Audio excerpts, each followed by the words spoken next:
Urdu novel Himalaya قسط number 80۔ بادشاہ خان ذہنی طور پر بہت زیادہ پریشان تھا۔ اس کے پاس بے شمار افراد تھے، ایک سے ایک خطرناک آدمی موجود تھا، دوہری شخصیت کا مالک تھا۔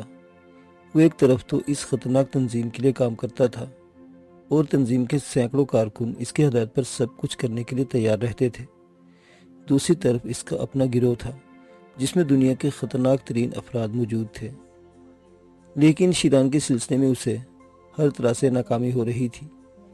شیران کی لاش کو اسپتال سے حاصل کرنے کے بعد اس نے بڑی ہی مسرت محسوس کی تھی، لیکن زیادہ وقت نہیں لگا تھا اور اس کی یہ مسرت خاک میں مل گئی تھی جب اسے پتہ چلا کہ وہ شیران نہیں ہے۔ اس کے بعد سے وہ مزید الجھنوں کا شکار ہو گیا تھا۔ آخر شیران کو ایسی کیا ضرورت پیش آئی کہ اس نے اس طرح کسی اور کے چہرے پر اپنا میک اپ کر کے اسے اپنی لاش بنا کر پیش کیا؟ اس میں کون سی سازش ہے؟ شیران کے بارے میں اتنا تو وہ جانتا تھا کہ بذات خود بہت بڑے سازشی ذہن کا مالک نہیں ہے۔ چالاک ضرور تھا، لیکن اس کی فطرت میں جنگلی جانوروں کی سی وحشت تھی اور وہ وحشیانہ اقدام کرنے میں کبھی آر محسوس نہیں کر سکتا۔ لیکن کوئی گہری سازش اس کے بس کی بات نہیں۔ البتہ اس کے پشپنا اچھے خاصے سازشی ذہن کے مالک ہیں، اور ظاہر ہے وہ براہ راست بادشاہ خان اور اس کے ساتھیوں کو بھی دشمن تھے، یعنی مارلینو وغیرہ۔ مارلینو ایک ناقابل تسخیر نام بن کر ابھرا تھا، اور بادشاہ خان اپنے طور پر کوئی ایسا قدم نہیں اٹھا سکا تھا جس سے مارلینو کو کوئی نقصان پہنچ سکے۔ اس نے مارلینو کے بارے میں جس قدر معلومات حاصل کی تھی، اسی قدر اس کی پریشانیوں میں اضافہ ہوتا چلا گیا تھا۔ اگر وہ اپنے ساتھیوں کو جمع کر لیتا، جن میں ایک تو بیچارہ مر چکا تھا، تب بھی وہ مارلینو کے خلاف کوئی قدم نہیں اٹھا سکتے تھے۔ تنظیم کو اگر اس کے خلاف کیا جاتا تو آخر کس طرح؟ اس کی کوئی ترکیب بادشاہ خان کی سمجھ میں نہیں آئی تھی۔ بہر صورت اسے لاش دفن کرا دی۔ البتہ وہ خود پریشانیوں کا شکار تھا۔ اس کے اپنے تمام کاروباری سلسلے بھی فی الوقت بند ہو چکے تھے اور بہت عرصے سے اس نے کوئی بڑا کام نہیں کیا تھا۔ لیکن اب وہ یہ سوچ رہا تھا کہ شیران کی وجہ سے بالکل معطل نہیں ہو جائے۔ اس وقت بھی وہ اپنی خوابگاہ میں بیٹھا انہی خیالات میں گم تھا کہ اسے ٹرانسمیٹر پر اشارہ موصول ہوا۔ یہ وہ ٹرانسمیٹر تھا جو لانگ فریکوینسی رکھتا تھا۔ پتہ نہیں کہاں سے اس سے رابطہ قائم کیا جا رہا تھا۔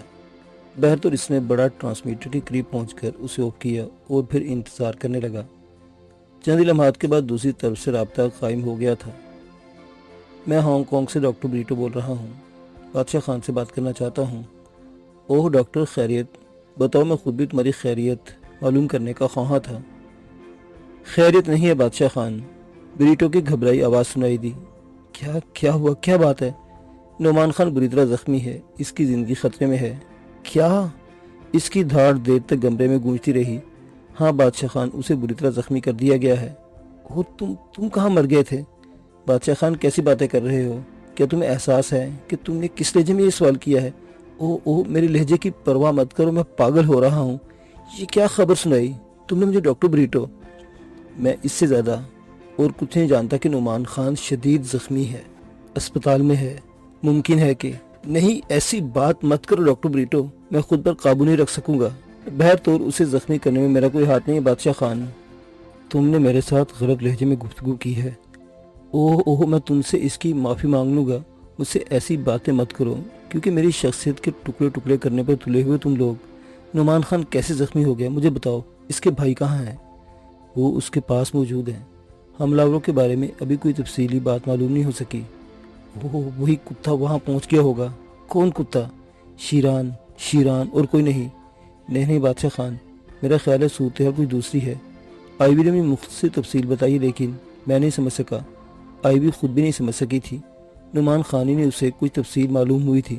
بہر صورت اتنا میں بتا سکتا ہوں کہ اس تفصیل میں شیران کا نام کہیں بھی نہیں تھا، بلکہ کچھ اور ہی لوگ تھے جو نعمان خان کے دشمن ہو گئے ہیں۔ وہ کون لوگ ہیں؟ میں نے کہا نا بادشاہ خان، میں نہیں جانتا، مجھے تمہاری ضرورت ہے۔ میں پہنچ رہا ہوں، رات تک ہانگ کانگ پہنچ جاؤں گا، بادشاہ خان نے جواب دیا۔ ٹھیک ہے، میں برائن روڈ کے بنگلہ نمبر 20 میں مقیم ہوں، ڈاکٹر بریٹو نے جواب دیا۔ ٹھیک ہے، میں پہنچ جاؤں گا، بادشاہ خان نے جواب دیا۔ دوسری طرف سے سلسلہ منقطع ہو جانے کے بعد خود بھی ٹرانسمیٹر بند کر دیا۔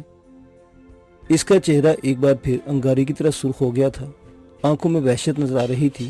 واقعی اس کی شخصیت مسخ ہو گئی تھی۔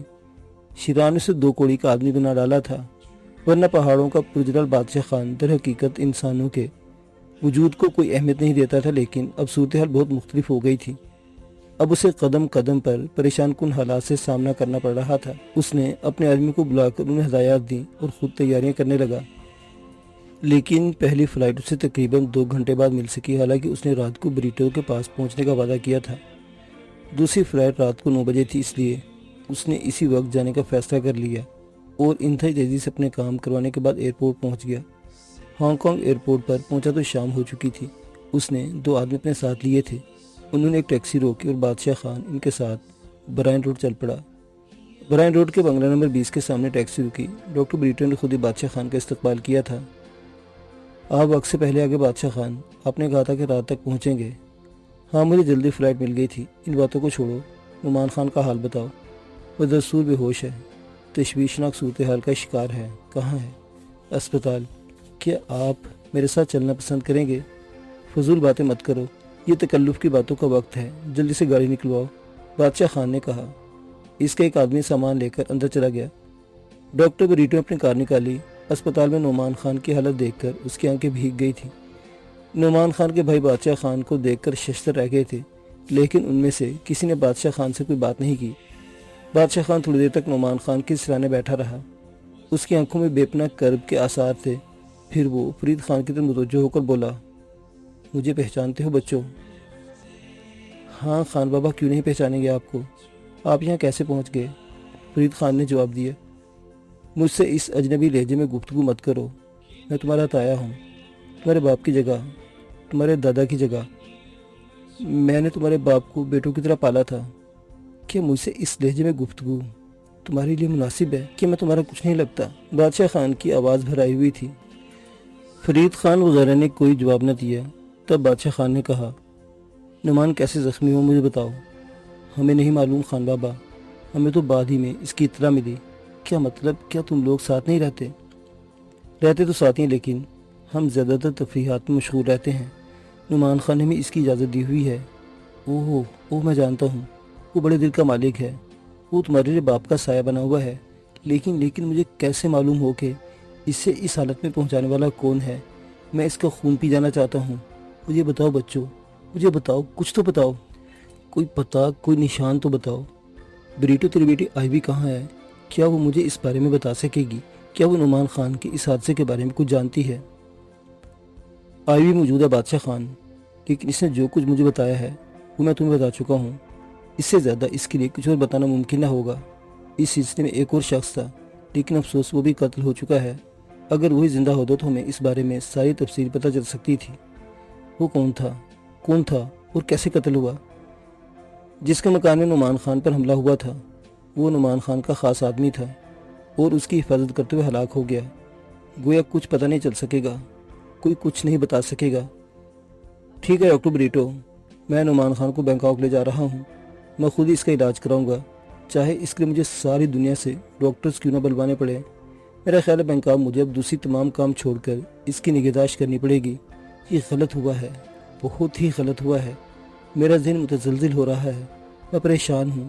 مجھے بہت سے فیصلے کرنے ہوں گے ڈاکٹر بریٹو، مجھے بہت سے فیصلے کرنے ہوں گے۔ میں نعمان خان کو لیے جا رہا ہوں، بعد میں اگر کچھ پتہ چلے تو مجھے بتانا۔ ٹھیک ہے، جیسا مناسب سمجھے بادشاہ خان۔ مجھے افسوس ہے کہ نعمان خان کے ساتھ یہ حادثہ پیش آ گیا۔ نہیں، صرف افسوس سے کام نہیں چلے گا ڈاکٹر بریٹو، تم اس کے ذمہ دار تھے۔ میں اس بات کو کبھی نہیں بھول سکوں گا کہ تم نے مجھ سے کیا وہ وعدہ پورا نہیں کیا۔ تم پریشان ہو بادشاہ خان، اس لیے میں تم سے اس سلسلے میں کوئی بات نہیں کروں گا۔ تمہیں خود اندازہ ہے کہ کسی بھی جوان آدمی کو اپنے قابو میں نہیں رکھا جا سکتا، اور پھر وہ عملی دنیا میں تھا۔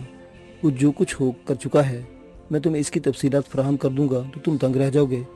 اب نعمان خان ایک بہت بڑے بینک بیلنس کا مالک ہے اور ایک باعزت انسان کی حیثیت رکھتا ہے۔ میں یہ نہیں کہوں گا بادشاہ خان کہ یہ سب کچھ میں نے کیا ہے اس کے لیے، بلکہ میں اس بات کو تسلیم کرتا ہوں کہ خود اس کی ذہانت بھی اس سلسلے میں عمل کرتی رہی ہے۔ ہاں، یہ ضرور کہوں گا کہ میں نے بھی اس سے بھرپور تعاون کیا تھا۔ بادشاہ خان بہت مضطرب تھا۔ بریٹو نے اس کی ہدایت پر انتظامات کیے۔ آئیوی کو یہ بات معلوم ہوئی تو وہ بھی بریٹو کے سر ہو گئی۔ میں بھی بینکاک جاؤں گی ڈیڈی، میں اس سے دور نہیں رہ سکتی۔ اوہ آئیوی، میرے لیے کیوں مشکلات پیدا کر رہی ہو؟ میں نے تو کچھ اور ہی فیصلہ کیا ہے۔ میرا خیال ہے نعمان خان کو بینکاک روانہ کرنے کے بعد ہم لوگ یورپ چل پڑیں گے، یا میں بے بس ہو گیا ہوں؟ مجھے اس طرح بے بسی کے عالم میں زندگی گزارنا ناپسند ہے۔